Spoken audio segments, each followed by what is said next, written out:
नमस्कार, आप सभी का स्वागत है जनता टीवी पर। मैं हूं आपके साथ अर्घा शर्मा। बटन की शुरुआत करेंगे बड़ी और अहम जानकारी के साथ। बड़ी खबर आ रही है उसे आपको रूबरू करा देते हैं। अहम जानकारी, बड़ी खबर, सीएम पुष्कर सिंह धामी का आज यूपी दौरा है। दोपहर 2 बजे नवाबगंज गोंडा पहुंचेंगे मुख्यमंत्री धामी। राष्ट्रकथा महोत्सव कार्यक्रम में भी हिस्सा लेंगे कई कार्यक्रम। इस कार्यक्रम के बाद अयोध्या जाने का कार्यक्रम है, जिसमें श्री राम मंदिर में दर्शन करेंगे मुख्यमंत्री पुष्कर सिंह धामी।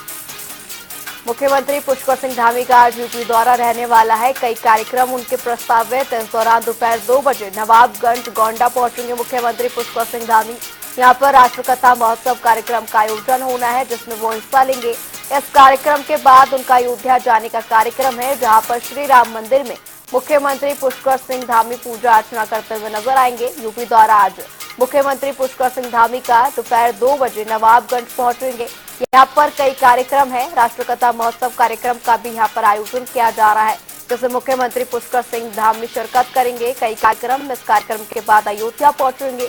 यह हम जानकारी मुख्यमंत्री नाथ सिंह सैनी के यूपी दौरे से जुड़ी है, जहां यूपी दौरा रहने वाला है। इस दौरान कई अलग अलग कार्यक्रमों में शिरकत करेंगे। अयोध्या भी पहुंचेंगे, श्री राम मंदिर में भी दर्शन के लिए पहुंचेंगे और राष्ट्रकथा महोत्सव कार्यक्रम का आयोजन होना है, इसमें मुख्यमंत्री पुष्कर सिंह धामी यहाँ पर शिरकत करते हुए नजर आएंगे। श्री राम मंदिर में दर्शन भी करेंगे। बता दें, आज मुख्यमंत्री पुष्कर सिंह धामी उत्तर प्रदेश पहुंचने वाले हैं। यहाँ पर उनके कई कार्यक्रम प्रस्तावित हैं। दोपहर 2 बजे नवाबगंज गोंडा पहुंचेंगे और यहाँ पर राष्ट्रकथा महोत्सव कार्यक्रम का आयोजन किया जा रहा है, जिसमें यहाँ पहुंचकर शिरकत करेंगे। इस कार्यक्रम के बाद अयोध्या के लिए रवाना होंगे और श्री राम मंदिर में दर्शन भी करेंगे।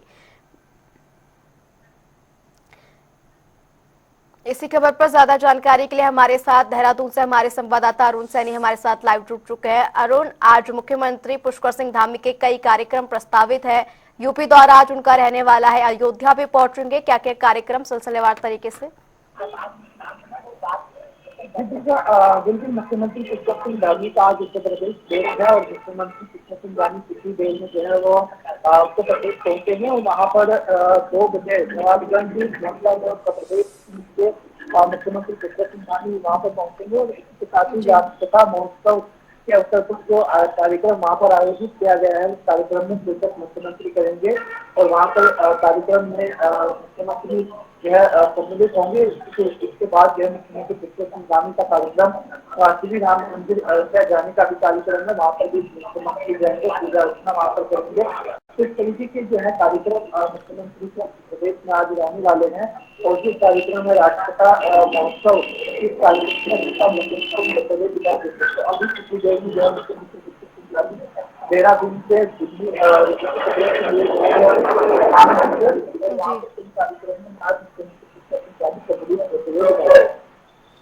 जी जी अरुण, अगर यहाँ पर बात करें, यूपी दौरा उनका रहने वाला है, तो यहाँ पर कितना एक दिवसीय ये दौरा रहेगा या फिर किसी मंत्री से भी मुलाकात कर सकते हैं? क्या मुख्यमंत्री योगी आदित्यनाथ से भी इस दौरान उनकी मुलाकात हो सकती है? जी देखिए अभी इस तरीके का कोई सूचना नहीं आई है कि किसी से मुलाकात का उनका कार्यक्रम है। हालांकि जो ये कार्यक्रम है जिसमें कि राष्ट्रकथा महोत्सव कार्यक्रम है, उसमें शिक्षक मुख्यमंत्री पुष्कर सिंह धामी करेंगे। उसके बाद राम मंदिर अयोध्या में भी जी मुख्यमंत्री पुष्कर सिंह धामी रहेंगे। तो इस दौरान हो सकता है कि उत्तर प्रदेश के मुख्यमंत्री योगी आदित्यनाथ से भी मुलाकात जो कर सकते हैं। इस तरीके की सूचनाएं हालांकि नहीं आई, तो हो सकता है लेकिन किसी जो मंत्री है केंद्रीय मंत्री हमसे भी मुलाकात जो है कर सकते हैं। तो ऐसे भी कार्यक्रम जो है अभी जगह और बात हुई, किसी से मुलाकात होने की संभव मानी जाती है। तीन मुद्दों को लेकर के मुलाकात होती है, तो मुद्दों को लेकर के मुलाकात जी अरुण, तमाम जानकारी के लिए आपका बहुत बहुत शुक्रिया। बता दें, आज मुख्यमंत्री पुष्कर सिंह धामी का यूपी दौरा रहने वाला है। इस दौरान कई कार्यक्रम में वो शिरकत करते हुए नजर आएंगे। दोपहर 2 बजे नवाबगंज गोंडा पहुंचेंगे। इसके बाद अयोध्या के लिए रवाना होंगे, जहां श्री राम मंदिर में पूजा अर्चना मुख्यमंत्री पुष्कर सिंह धामी करेंगे। बता दें, मुख्यमंत्री पुष्कर सिंह धामी का आज उत्तर प्रदेश दौरा रहने वाला है। दोपहर 2 बजे नवाबगंज गोंडा के लिए यहां पर रवाना होंगे मुख्यमंत्री पुष्कर सिंह धामी। इसके बाद यहां पर राष्ट्रकथा महोत्सव कार्यक्रम का आयोजन किया जा रहा है, जहां पर मुख्यमंत्री पुष्कर सिंह धामी शिरकत करेंगे। इसके बाद अयोध्या के लिए रवाना होंगे, जहां पर श्री राम मंदिर में पूजा अर्चना करते हुए मुख्यमंत्री पुष्कर सिंह धामी नजर आएंगे।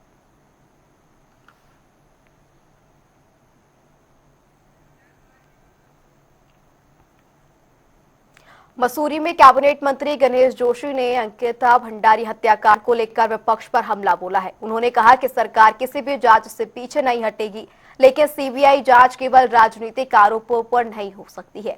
साथ ही उन्होंने कहा कि दोषियों के खिलाफ कार्रवाई हो चुकी है। साथ ही उन्होंने बीजेपी सरकार की उपलब्धियां भी गिनाई और भरोसा जताया है कि जनता भविष्य में भी बीजेपी को पूर्ण बहुमत देगी। पीढ़ी के लोगों को निश्चित किया है कि सभी सड़कों को दुरुस्त किया जाए। साथ ही जो माल रोड जो मसूरी का हार्ट है उसके बारे में मुझे लोगों ने बताया कि उसमें भी कई कमियां हैं, तो हमने उसको ठीक करने के लिए अधिकारियों को निश्चित किया है। और माननीय सुबोध जी ने, अगर आपने पार्टी की तरफ से जिनको डिप्यूट किया है, कह चुके हैं कि आवश्यकता होगी तो हम सीबीआई जांच करेंगे। नरेश जी भी कह चुके हैं प्रेस कॉन्फ्रेंस में, लेकिन उसके लिए पर्याप्त आधार होने चाहिए। पर्याप्त, ये थोड़ी कि कोई कह रहे सीबीआई जांच होगी। हाँ, पर्याप्त आधार होंगे तो सरकार की मंशा बिल्कुल साफ है और सरकार के प्रतिनिधि के रूप में सुबोध जी ने, मैं उनका बयान देख रहा था और कल नरेश जी का मैंने बयान देखा है। आवश्यकता होगी तो सरकार जो है सीबीआई जांच करेगी। देखिए, मैंने कहा विपक्ष का आज मुद्दे नहीं है, वो आज हमारे नेताओं की छवि करने, हमारा, क्योंकि दुष्यंत जी के नेतृत्व में हमारी सरकार ने, हमारे पार्टी ने कई चुनाव जीते हैं। ये कुशल नेतृत्व करता है और एक राष्ट्रीय नेता हैं, तो आज कांग्रेस उनकी छवि को खराब करने का प्रयास कर रही है। मुख्यमंत्री पुष्कर सिंह धामी ने देहरादून के क्लेमेंट टाउन स्थित आरएस ऑडिटोरियम में आयोजित सेमिनार में शिरकत की है। सेमिनार का विषय हिमालय को मजबूत करना है। मध्य क्षेत्र में एक सक्रिय सैन्य नागरिक संलयन रणनीति रहा। इस दौरान मुख्यमंत्री ने हिमालय क्षेत्रों की सुरक्षा, विकास और सैन्य नागरिक समन्वय को मजबूत करने पर जोर दिया। पिंडरी ग्लेशियर के नजदीक का क्षेत्र हमारा हौथी जैसा क्षेत्र और सारी क्षेत्र है, जो बिल्कुल अंतिम भारत के बिल्कुल सीमांत का क्षेत्र। और देहरादून में भी हमको बहुत बड़ी आपदाओं का इस बार सामना करना पड़ा है। इसमें हमें सभी का सहयोग भी मिला। सेना भी लगातार हमारा सहयोग करती रही जहां भी हमको आवश्यकता पड़ी। चाहे माणा का एम्बुलेंस भी आया था पिछले वाले, उसमें भी, क्योंकि मैं भी वहां पहुंचा था, मैंने देखा था हमारे सेना के जवानों ने बहुत तत्परता से कठिन परिस्थितियों में काम करके, और इस वर्ष भी हरसिल और धराली के आसपास की आपदा में अपनी जान पर खेलकर जिस प्रकार से लोगों को बचाने का काम किया, सच में मैं उन सभी सैनिकों को बहुत अपनी तरफ से सैल्यूट करता हूँ, उन सबका बहुत आभार व्यक्त करता हूँ। इसके साथ ही सेना, नागरिकों, सिविल प्रशासन और तकनीकी विशेषज्ञों के बीच ऐसी परिस्थितियों में, और इन हिमालय रेंज हो या देश के कोई भी क्षेत्र हो, उनके बीच में बेहतर संवाद, बेहतर समन्वय होना बहुत आवश्यक है। और यही कारण है कि आज बदलते वैश्विक और क्षेत्रीय सुरक्षा प्रदेश में मिलिट्री सिविल फ्यूजन एक अनिवार्य रणनीति बन चुकी है। साथ ही हिमालय क्षेत्रों में सीमाओं के आसपास निवास करने वाले हमारे नागरिकों की भी बहुत बड़ी भूमिका होती है। मैं अपना सौभाग्य कहूं कि मैं पैदा भी सीमांत क्षेत्र में हुआ, बड़ा भी सीमांत क्षेत्र में हुआ, और आप सबके साथ जीवन का, मैं कहूं कि प्रारंभ मेरा सेना के साथ हुआ। जैसे जैसे मैं बड़ा होता गया, सेना के संस्कार, सेना के अनुशासन, जो भी आज मैं काम कर पा रहा हूं सामाजिक क्षेत्र में, राजनीतिक क्षेत्र में, तो उसमें सेना का बहुत बड़ा योगदान है। इसलिए मैं कहना चाहता हूं कि जो सीमाओं के आसपास निवास करने वाले नागरिक हमारी सबसे बड़ी शक्ति है, क्योंकि बहुत सारी जानकारियां उनके पास होती हैं, आप सब मुझसे ज्यादा बेहतर जानते हैं। और सच में मैं कहूं कि वो हमारे आंख और कान बनकर राष्ट्रीय सुरक्षा में बहुत बड़ा योगदान देते हैं। आवश्यकता पड़ने पर वो न केवल सेना के लिए बैकबोन का कार्य करते हैं, बल्कि आपदाओं के समय में भी प्रथम प्रतिक्रिया देने में बहुत महत्वपूर्ण भूमिका उनकी होती है। कारगिल में जब पाकिस्तानी सेना वेश बदलकर घुसपैठ कर रही थी, तो इसकी सबसे पहले सूचना एक गडरिये ने ही दी थी। हाल ही में ऑपरेशन सिंदूर के समय में भी सीमावर्ती क्षेत्रों के नागरिकों ने हमारे सशस्त्र बलों को अपना बहुत भरपूर सहयोग दिया था, जिसके बल पर हमने पाकिस्तान के दांत खट्टे कर दिए थे। मेरा मानना है कि राष्ट्र की रक्षा केवल सेना की जिम्मेदारी नहीं है, बल्कि हम सभी का दायित्व है। सिविल के लोगों का भी उतना ही दायित्व है, देश के हर नागरिक का दायित्व है। हमारे सीमांत क्षेत्रों वाले रहने वाले नागरिकों ने तो समय समय पर अपने इस दायित्व को बहुत बखूबी निभाने का काम किया है। इसे देखते हुए हमारे सीमांत क्षेत्रों का समग्र विकास हो, नागरिकों के जीवन में सुधार लाना राष्ट्रीय सुरक्षा की दृष्टि से भी अत्यंत महत्वपूर्ण है। इसी को ध्यान में रखते हुए आज आदरणीय प्रधानमंत्री नरेंद्र मोदी जी के कुशल नेतृत्व में वाइब्रेंट विलेज योजना के अंतर्गत हमारे सीमावर्ती गांवों के विकास और उनके सशक्तिकरण की दिशा में विशेष कार्य किए जा रहे हैं। रुड़की के झबरेड़ा विधानसभा क्षेत्र की राजनीति में सियासी पारा बढ़ गया है। आजाद समाज पार्टी के प्रदेशाध्यक्ष महक सिंह और राज्य मंत्री देशराज कर्णवाल के बीच आरोप प्रत्यारोप का दौर तेज हो चुका है। महक सिंह ने बहुउद्देशीय शिविरों पर हमला बोला, जबकि कर्णवाल ने चुनावी मैदान में चुनौती दी। दोनों पक्ष के बीच तीखी बहस और आरोप प्रत्यारोप जारी है, जिससे क्षेत्र की राजनीतिक स्थिति गरमाई हुई है।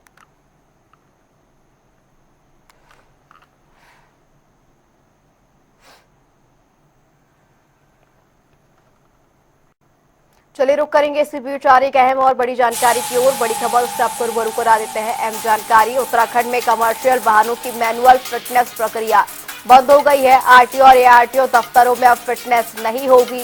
यह अहम जानकारी, सभी कमर्शियल वाहनों की फिटनेस अब निजी एटीएस पर की जाएगी। ये बड़ी खबर कमर्शियल वाहनों से जुड़ी, जहां पर ऑटोमेटेड और नई व्यवस्था से पारदर्शिता बढ़ने का ये दावा किया जा रहा है। फिटनेस प्रक्रिया और अधिक तकनीक और सटीक बनाने पर ध्यान जा रहा है, जिसमें कि अब वाहन चालकों को अब एटीएस केंद्रों पर ही जाना होगा। उत्तराखंड में कमर्शियल वाहनों की मैनुअल फिटनेस प्रक्रिया बंद हो गई है। आरटीओ और एआरटीओ दफ्तरों में अब फिटनेस नहीं की जाएगी। इसके लिए अब सभी कमर्शियल वाहनों की फिटनेस निजी एटीएस पर जांच की जाएगी। ऑटोमेटेड टेस्टिंग स्टेशन से इसका परीक्षण किया जाएगा और नई व्यवस्था से पारदर्शी बढ़ने का दावा किया जा रहा है। यह अहम जानकारी फिटनेस प्रक्रिया से जुड़ी हुई कमर्शियल वाहनों को लेकर। चलिए रुक करेंगे इसी बीच एक और बड़ी और अहम जानकारी की ओर। बड़ी खबर देहरादून से, यह अहम जानकारी बता दें देहरादून से बड़ी खबर, देहरादून अस्पताल में नई डिजिटल सुविधा शुरू हो गई है। अब पर्चा बनाने के लिए लाइन में लगने की जरूरत नहीं होगी। यह अहम जानकारी, बड़ी सौगात मरीजों के लिए, जहां मरीज घर से ही मोबाइल पर बार कोड स्कैन कर सकेंगे। अस्पताल पहुंचते ही तुरंत पर्चा मिल जाएगा और नई व्यवस्था से समय की बचत होगी। अस्पताल परिसर में भीड़ भी कम होने की उम्मीद है और स्वास्थ्य सेवाएं तेज और सुगम होगी। देहरादून में दून नगर निगम ड्रोन की मदद से प्रमुख सड़कों और सार्वजनिक स्थानों पर कचरा फेंकने वालों की निगरानी कर रहा है। बता दें, पहली बार पकड़े जाने पर नोटिस और दोबारा पकड़े जाने पर 500 से लेकर 800 रुपए जुर्माना लगेगा, जिसे भविष्य में बढ़ाया भी जा सकता है।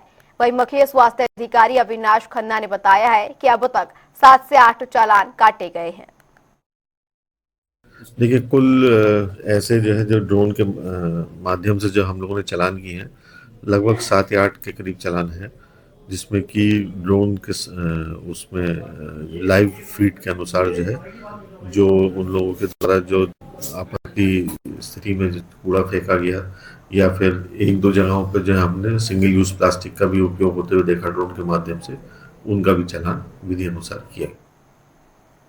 मुख्यमंत्री पुष्कर सिंह धामी ने दिल्ली में केंद्रीय सड़क परिवहन मंत्री नितिन गडकरी से मुलाकात की। इस दौरान उन्होंने ऋषिकेश बाईपास सहित अल्मोड़ा, गैरसैंण और कर्णप्रयाग से जुड़े कई राष्ट्रीय राजमार्ग प्रस्तावों को स्वीकृति देने का अनुरोध किया।